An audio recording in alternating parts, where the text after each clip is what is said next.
ya ha comentado Dani, seguimos con Eclesiastés y seguimos con la secuencia de varios capítulos por cada día, porque es un libro en el que no era fácil dar material devocional para todos los días de una semana si solamente tomásemos un capítulo. Y por otro lado, Eclesiastés, al igual que pasa con Proverbios, son libros que no siguen una línea como puede ser una epístola, son más proverbiales, son más como refranes, ¿no? En muchos de los casos. Entonces, en muchos de los pasajes que tenemos, encontramos que en los dos capítulos, por ejemplo, que vamos a ver hoy, hay temas que no solamente se repiten, sino que se entremezclan. Es como si el autor fuera de uno a otro, volviera, avanza un poquito, luego vuelve otra vez, etc. Ya veréis además que incluso no solamente entre estos dos capítulos. Estaba oyendo la predicación de Dani, la oí en su día, la oí cuando predicó, pero como la subieron a Facebook ayer, la volví a oír y me di cuenta de que realmente coincidimos en un montón de cosas. Así que voy hacia adelante porque no tenemos mucho tiempo y tenemos dos capítulos. Dado que vais a hacer el devocional durante la semana, espero, en Eclesiastés, y vais a leer los dos capítulos enteros, nosotros hoy no vamos a leer todo el texto. De hecho, a lo largo del mensaje vamos a ir viendo algunos versículos concretos, pero había unos que, como no se van a mencionar después y me parecen muy importantes, los he destacado, ¿vale? He destacado 5 versículos, que son versículos, no voy a decir claves, pero sí de esos que podríais subrayar en vuestras Biblias en esos dos capítulos, ¿vale? El primero es Eclesiastés 8:3, ¿vale? Eclesiastés capítulo 8, versículo 3. Hoy vamos a ver los capítulos 8 y 9, ¿vale? Hemos llamado a esto sabiduría o inteligencia, también se le podría llamar sabiduría debajo del sol, siguiendo con esa línea que estamos teniendo de que todo es debajo del sol. Vale, Eclesiastés 8:3 dice: no te apresures a irte de su presencia, ni en cosa mala persistas, porque Él hará todo lo que quiere. Después avanzamos al capítulo 9 y en Eclesiastés 9, versículo 4, dice así, Eclesiastés 9, versículo 4. Espera a que lo pongan. Vale. Aún hay esperanza para todo aquel que está entre los vivos. Y este refrán me encanta. Porque mejor es perro vivo que león muerto. Un poquito más adelante, versículo 10. Todo lo que te viniere a la mano para hacer, hazlo según tus fuerzas, porque en el Seol, a donde vas, no hay obra, ni trabajo, ni ciencia, ni sabiduría. Seguimos un pelín más abajo en el 16.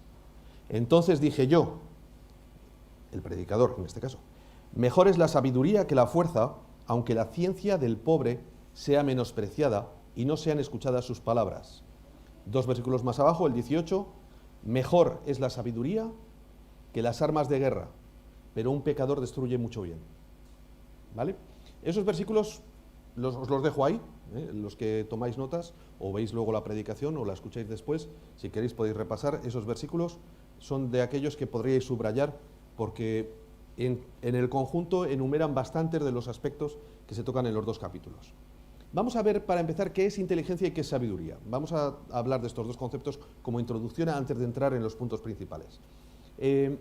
Si vais al diccionario, a cualquiera de los diccionarios, una forma muy resumida de definir inteligencia sería la capacidad de entender.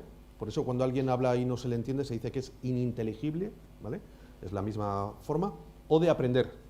Es decir, la inteligencia nos permite entender cosas y aprender cosas. Y por otro lado, la palabra sabiduría, ¿hay alguna Sofía por aquí? Vamos a hacer como en el Gospelites. Ya sabéis que todas las que os llaméis Sofías sois sabidurías, ¿vale? La palabra sabiduría se describe de dos formas distintas. La primera forma de sabiduría tiene que ver con saber y sería como la biblioteca que acumulamos en el cerebro a través de la inteligencia. Con la inteligencia aprendemos cosas que se van acumulando. Y todo ese conjunto de saber que hay en tu cabecita se llama sabiduría. La otra acepción de sabiduría, que es la que más hace referencia a la Biblia, o más se parece a lo que sería la sabiduría bíblica, es la facultad que tenemos las personas para actuar con sensatez, con prudencia y con acierto. ¿De acuerdo? Es decir, hay una acepción de sabiduría que tiene que ver con la inteligencia y hay otra que tiene que ver con la forma en la que actuamos. Y no tendría nada que ver con la inteligencia necesariamente. Puede haber una persona que sin ser muy inteligente sea muy sabia, porque actúe con acierto. Porque de entre las decisiones que tenga que tomar, siempre sea prudente, siempre sea razonable y actúe con acierto. En la Biblia, y muy en concreto en Eclesiastés, vais a encontrar muchas veces que la palabra inteligencia se asocia a otros términos como ciencia o como conocimiento, ¿vale? O incluso como entendimiento. Siempre que veáis esas palabras, ciencia, entendimiento, conocimiento, inteligencia. Y la sabiduría, por otro lado, aunque sí que es verdad que a veces van juntas en las mismas frases, pero casi siempre hace referencia no tanto al saber, sino a lo que estamos diciendo, a la forma de actuar de una manera correcta, ¿vale? Da igual si sabes mucho o poco, pero lo que haces lo haces bien. Claro, aquí hay una diferencia entre la sabiduría tal como la describe el diccionario y como la describe la Biblia. Y el matiz es que esa forma correcta de hacer las cosas en la Biblia es la forma de Dios.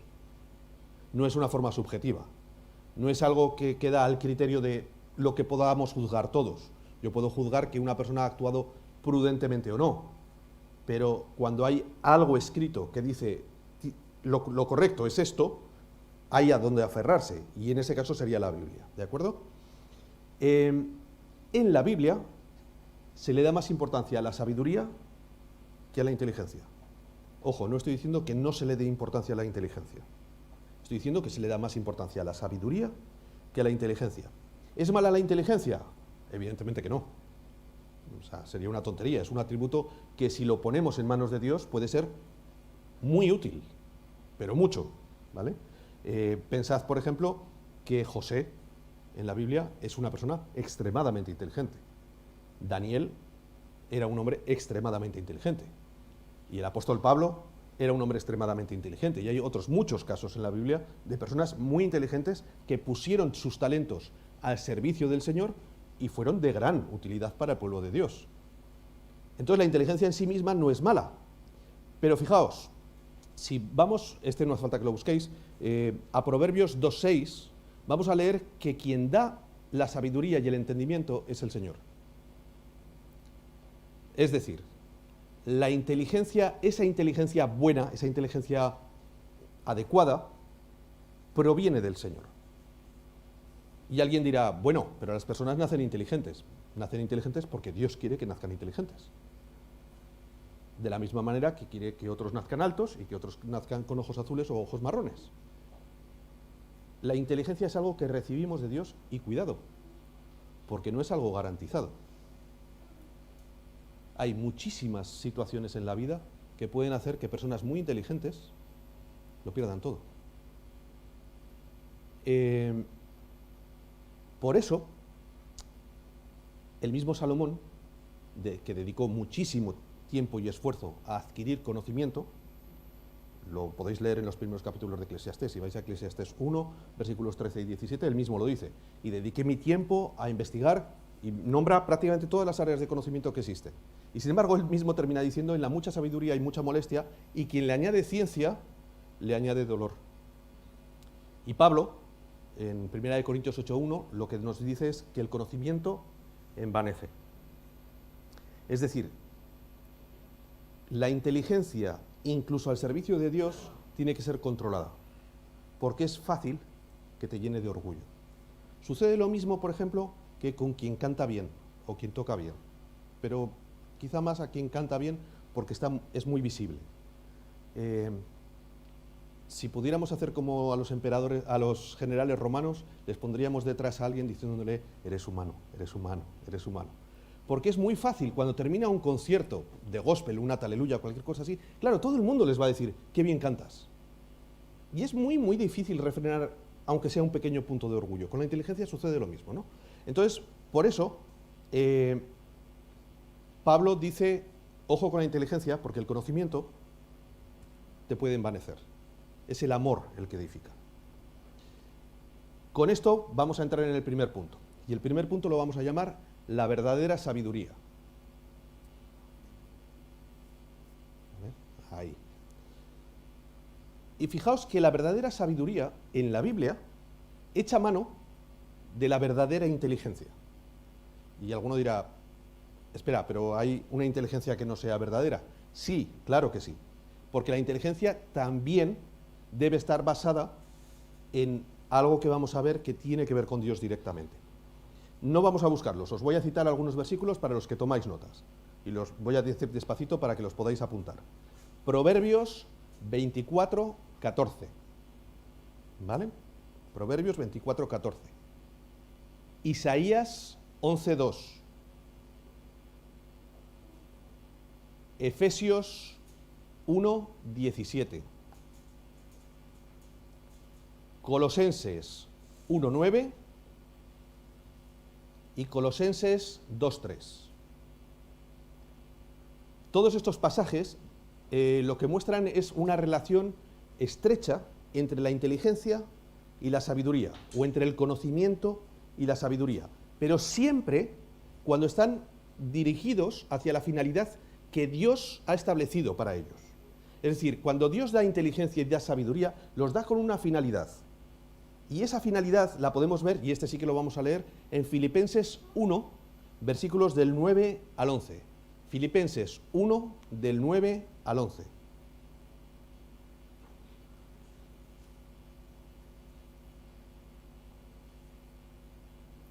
Vale. Y esto pido en oración, que vuestro amor abunde aún más y más. ¿En qué? En ciencia y en todo conocimiento. Pero hay un motivo para ello. No es para que seamos más listos, no es para que ganemos los concursos bíblicos, no es para que vayamos a un pasapalabra evangélico y acertemos todos los roscos del Antiguo Testamento, no, no es para eso. Es a fin de que seáis sinceros e irreprensibles para el día de Cristo, llenos de frutos de justicia que son por medio de Jesucristo para gloria y alabanza de Dios. Es decir, lo que Pablo está pidiendo es que los filipenses crezcan en ciencia o en conocimiento, pero con una finalidad, que es la de aprobar lo mejor y vivir una vida de santidad que honre al Señor. Es decir, tiene que haber una parte de conocimiento que se manifieste de manera práctica, si no, no tiene sentido. Si yo supiera la Biblia de memoria, de principio a fin, ahora no sé si este señor estará vivo, pero yo recuerdo cuando era niño había un señor que se sabía la Biblia entera de memoria, ¿vale? Y dicen que cada día se repasaba como 1000 versículos, no sé, era una cosa absurda. Yo lo máximo que he llegado a aprenderme ha sido todo Romanos, las 2 de Timoteo y varios capítulos de Hebreos, y ya me costó, ¿vale? Pero sabérselo de memoria no sirve absolutamente de nada. Perdón, rectifico, sí que sirve, claro que es muy útil, pero quiero decir, en sí mismo, ese conocimiento por sí solo es como estudiarte el listín, la guía telefónica. Puede ser muy útil si necesitas llamar a alguno de esos números, pero en general es un conocimiento sin más. Si no tiene una aplicación práctica, no sirve de nada. Y en este caso, lo que Pablo estaba diciendo en Filipenses es que lo que él quería es que ese amor que está lleno de conocimiento y de sabiduría se manifestase de forma práctica. Si yo sé mucho sobre Dios, si yo conozco a Dios, me va a ser más fácil entender su voluntad y por lo tanto vivir de una manera que le agrade. Y luego vamos a hablar un poquito más sobre esto. ¿Por qué? Porque hay un versículo clave. Y este versículo clave no está en Eclesiastés, pero es del mismo autor. Y está en Proverbios 9:10, versículo que podría estar perfectamente en Eclesiastés. Proverbios 9:10, probablemente más de la mitad de los que estáis aquí lo podríais decir de memoria. El temor del Señor es el principio de la sabiduría y el conocimiento del Santísimo es la inteligencia. Fijaos que en este versículo se tocan las dos cosas, ¿de acuerdo? ¿Quieres ser inteligente? Pues esfuérzate en conocer y entender más a Dios. Esa es la verdadera inteligencia, el conocimiento de Dios. ¿Quieres poder decir que tienes más entendimiento? Entiende más a Dios. Si pasas tiempo con Él, si te acostumbras a tener una relación cada vez más cercana con Él, lo que va a suceder es que tu mente poco a poco va a aprender cómo funciona la mente de Dios. Evidentemente a una escala muchísimo menor. No vamos a comprender nunca toda la mente del Señor, pero vamos a comprender determinadas cosas que Él nos deja entender. Y eso nos va a volver verdaderamente inteligentes.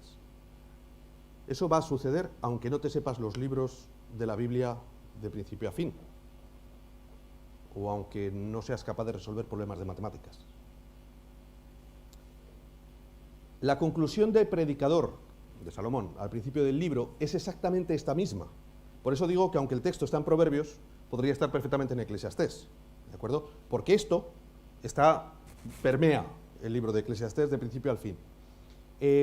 Lo que pasa es que hoy vamos a ver un poquito más sobre ello.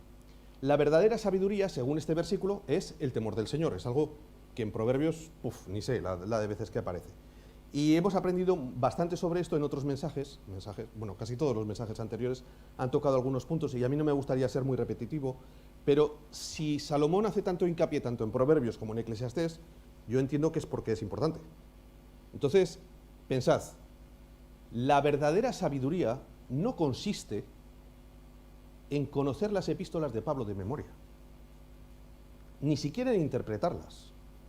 No consiste en entender los pasajes más complicados sobre la segunda venida de Cristo, ni en saber a qué corresponde cada una de las 7 trompetas del Apocalipsis, si es que alguien pudiera llegar a saberlo. Esa no es la verdadera sabiduría. La verdadera sabiduría es el temor del Señor. Esa es la verdadera sabiduría. En el capítulo que estamos, en uno de los capítulos que estamos, en concreto en el capítulo 8, versículo 5 de Eclesiastés, Salomón lo va a expresar esto mismo, pero de otra forma, ¿vale? Y este es otro de los versículos que es importante. Eclesiastés 8, 5 dice: el que guarda el mandamiento no experimentará mal, y el corazón del sabio discierne el tiempo y el juicio. Fijaos, según este versículo lo que hay es 2 aspectos muy importantes de la verdadera sabiduría. Y van relacionados con aquello que hablábamos de actuar con sensatez, con prudencia y tal. El primer aspecto es guardar el mandamiento, y el segundo es discernir el tiempo y el juicio. Y yo creo que los que somos padres podemos entender muy muy bien el primer punto. Yo creo que como padre una de las cosas que más me frustra es cuando a mis hijos les intento enseñar algo que deben hacer o que no deben hacer, y es por su bien, porque a mí realmente ya me da igual, ¿vale? Por ejemplo, los estudios. Yo no voy a tener una carrera profesional mejor o peor porque ellos estudien más o menos, o porque hagan los deberes o no. Cuando les dices, la mayoría de las cosas que les dices son por su bien. Hay algunas que sí que es verdad que son de convivencia y pueden afectarte, pero en general casi todo lo que les dices es por su bien. Y muchas veces obtienes la reacción de, parece que les estás fastidiando, ¿no? Que les estás queriendo chinchar. Y la sensación que obtienes como padre es: si supieras que solo lo hago por tu bien, si llegases a entender que esto que te estoy diciendo y que ahora te parece una molestia, no es por fastidiarte, si a mí me da igual, es por tu bien. Y cuando pasa eso, casi siempre pienso que Dios debe pensar conmigo lo mismo constantemente. Porque la ley del Señor no está puesta para fastidiarnos, está puesta para nuestro bien. El Señor no dice que hagamos determinadas cosas para que Él sea más Dios, es para que tú vivas mejor. Y de hecho la ley, esto no me lo estoy inventando, lo dice la propia palabra de Dios, la ley no está puesta ni siquiera para que nosotros vivamos mejor con nosotros mismos, sino para que los demás que están a nuestro alrededor vivan mejor. Casi todos los mandamientos tienen que ver con que evitemos hacer daño a los demás, con que manifestemos el amor de Dios al prójimo de manera práctica. ¿Cómo? No robándole, no insultándole, no matándole, no envidiando sus cosas, no llevándote a su esposa, etcétera, etcétera, etcétera. Es decir, si yo guardo el mandamiento, yo voy a hacer que los que están a mi alrededor vivan mejor y yo mismo también voy a ser más feliz por todo ello. Esa sería la primera parte. La segunda sería el discernimiento del tiempo y del juicio, que dice este versículo. Y esto lo podéis ver en otros pasajes, lo cito, no lo busquéis, por favor, no lo pongáis tampoco. Primera de Corintios 2:14, que dice que las cosas del Espíritu el hombre normal no las puede discernir. Tienes que haber nacido de nuevo.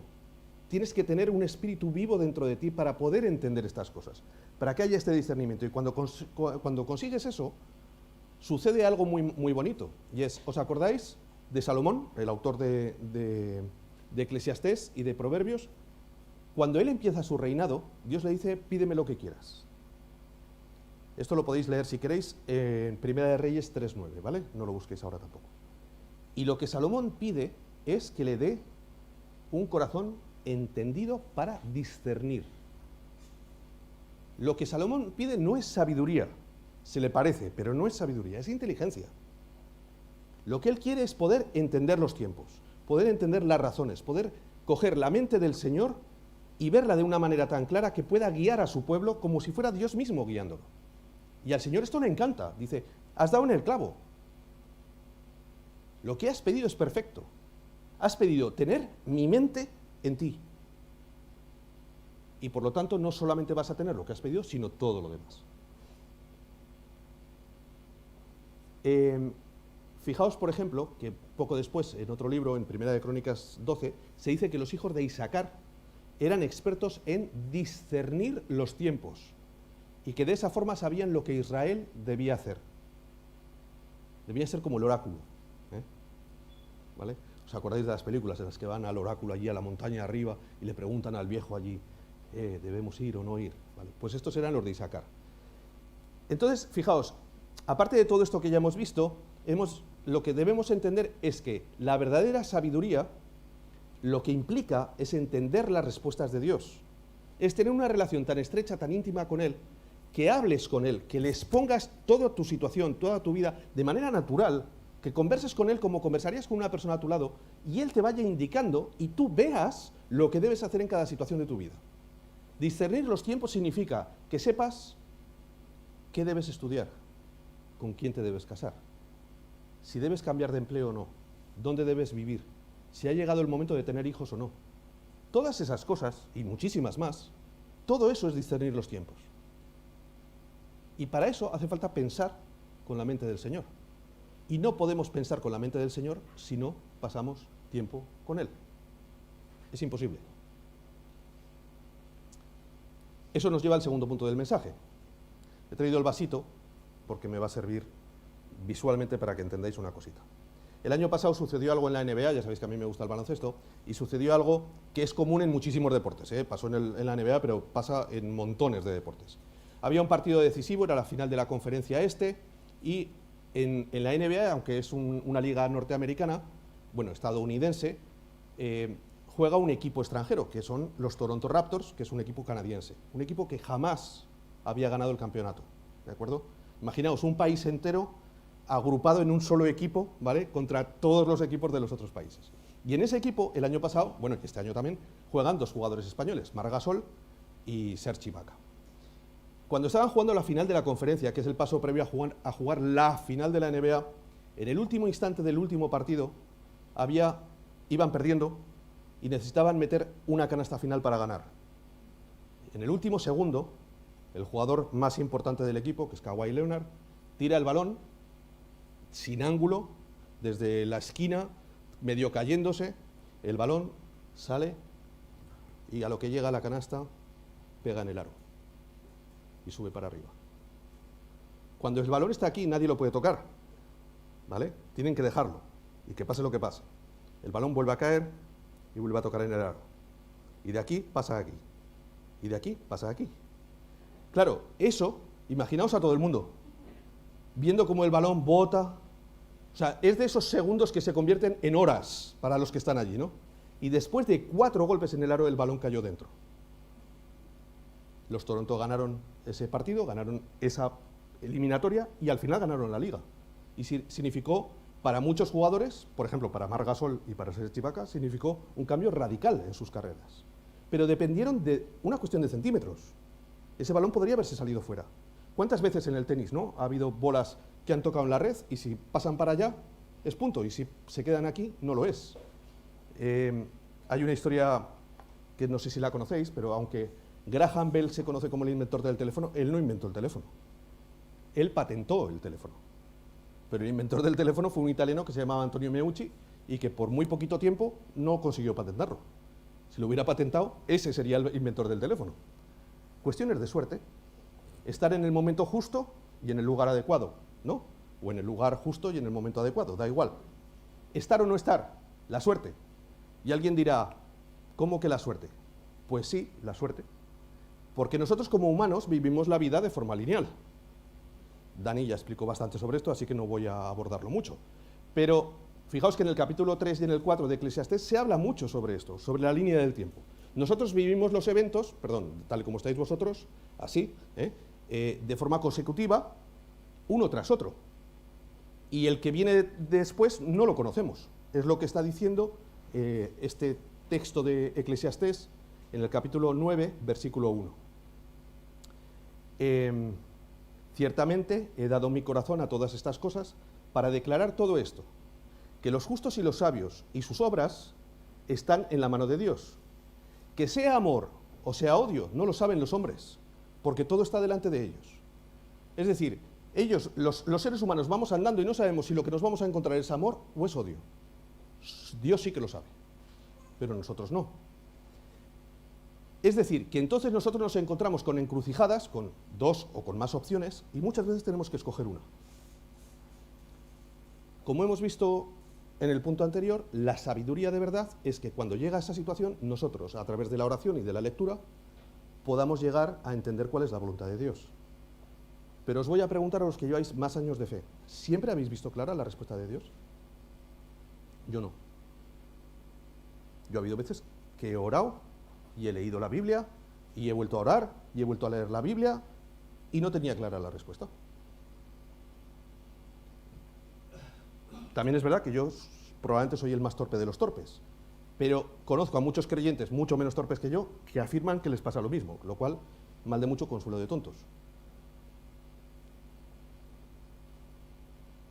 Hay una cuestión que me parece curiosa, y es cuando los creyentes pretendemos ser, perdón por la expresión, porque es una expresión católica, pero más papistas que el Papa. A mí me enseñaron de pequeño que pedirle pruebas a Dios era pecado. Y ya, lo de la suerte ya ni te cuento. Pero en la Biblia está llena de opciones de echar suertes, por un motivo que vamos a ver ahora. Pero para que os hagáis una idea, ¿sabéis el pectoral del sumo sacerdote? El pectoral del sumo sacerdote tenía dos piedras que se llamaban Urim y Tumim, perdón. Y estas dos piedras no se sabe muy bien cómo funcionaban, pero por la raíz de las palabras se supone que el sumo sacerdote lo que entraba a veces era delante de la presencia de Dios y le hacía una pregunta. Señor, ¿debemos ir? Y el Señor de alguna manera iluminaba la piedra del sí o la piedra del no. Y a eso lo llamaban echar suertes, porque lo echaban a suertes. Y en otras ocasiones echaban directamente a suertes.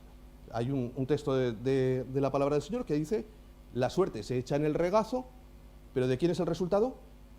Del Señor. ¿Y cómo se eligió al sucesor de Judas? Por suertes. Con esto no estoy diciendo que debamos tomar las grandes decisiones de nuestra vida a par o impar, o a suertes. Pero en determinados momentos, cuando no entiendes la voluntad de Dios, no hay problema en pedirle pruebas o incluso en llegar a echar suertes, cuando lo que tú haces es reconocer lo siguiente: yo no sé lo que está delante de mí, pero tú sí que lo sabes. Por lo tanto, para mí es suerte, para ti no, porque tú ya sabes cuál es el resultado. Para mí, que sea izquierda o derecha es una cuestión de suerte, que sea sí o no es una cuestión de suerte. Hay un 50% de posibilidades, pero para ti no. Para ti la respuesta correcta es el 100%, porque tú sabes cuál es la respuesta correcta. Y como mis caminos los pongo en tus manos, confío en que la respuesta que tú me vas a dar es la que tú deseas para mi vida. Esto no sustituye ni a la oración ni a la lectura bíblica. Por favor, que nadie me malinterprete. Lo que estamos diciendo es que forma parte del conjunto de depender de Dios. Depender de Dios significa entender que mis tiempos, no solo los pasados y los presentes, también los futuros están en sus manos. Él lo sabe, yo no, pero Él sí. Y si en un momento estoy perdido y no tengo ningún tipo de guía o de orientación, puedo pedirle una prueba, puedo pedirle una señal o puedo echar suerte sobre una decisión importante confiando en que Él va a dar la respuesta.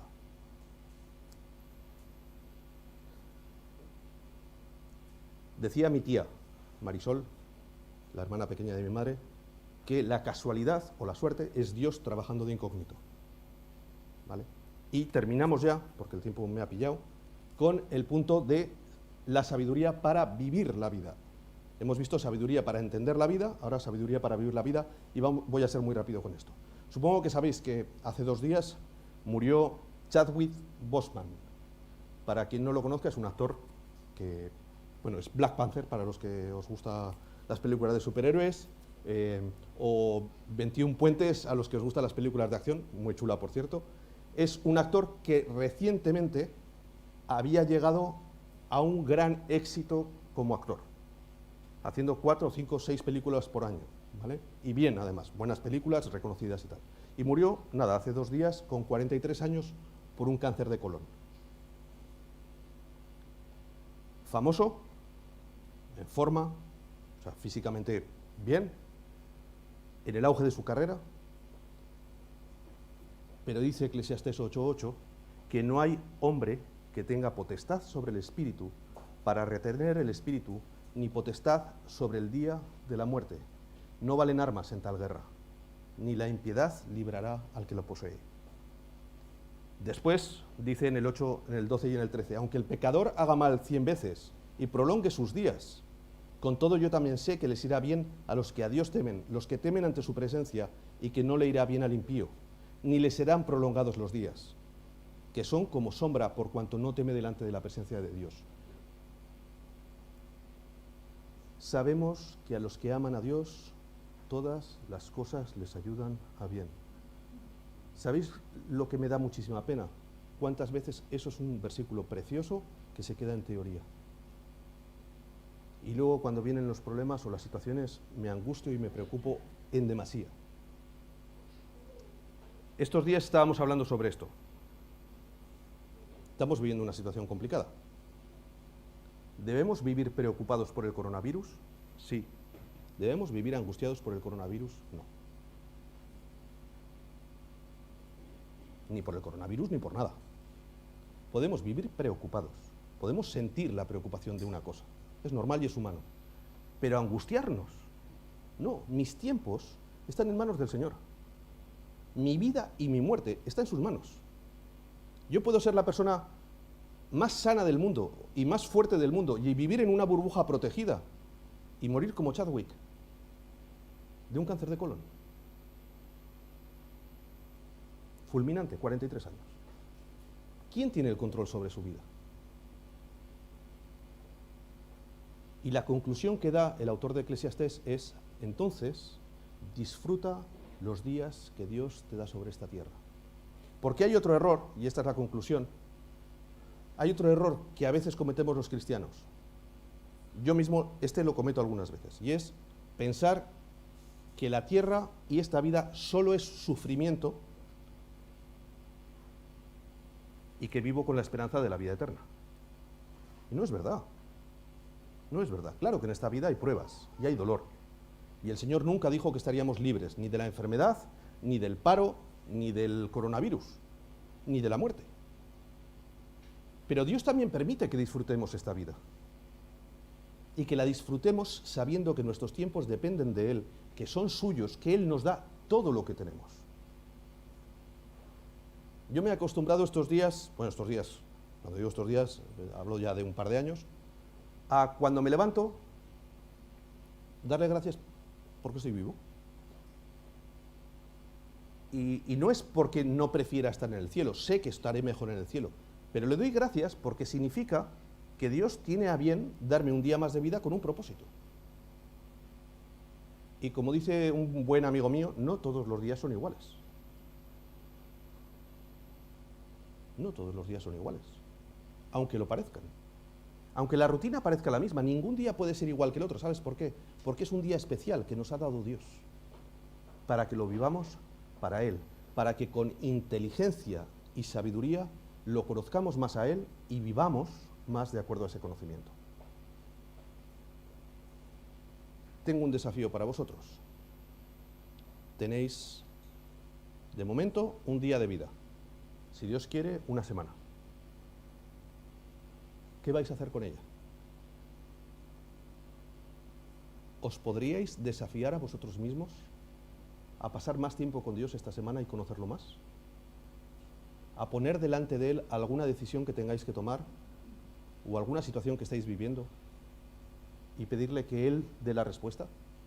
Y si es necesario pedirle una prueba o echar las suertes. ¿Podéis levantaros cada día y antes de lavaros los dientes decir, Señor, gracias porque me has dado un día de vida. Entonces, en el momento en que reconozcáis que vuestros días son suyos, tendréis verdadera inteligencia y verdadera sabiduría. Así que Él bendiga muchísimo su palabra en nuestras vidas durante todos estos días. Amén.